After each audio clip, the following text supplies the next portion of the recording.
Good morning. Today is Tuesday, May 30th, 2023. I'm here at the Venetian Condos, and this is a quick comparison video for the 20-foot long NauticStar. This is just for the waterline. I've cleaned all but like this little sliver here, and I just wanted to show you real quick that because it's getting into the hotter seasons, the waterline's gonna be cleaned and it's gonna look like this, but in a very short amount of time, considering we just got out of the cold season, this is going to start happening.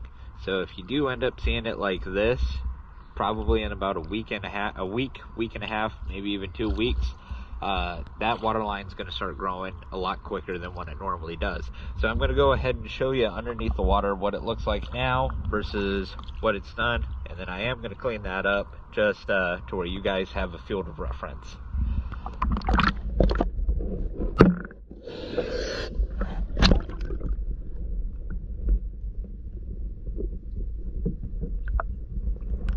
Alright, I'm going to go ahead and clean that and clean under the boat, and we'll get you another video.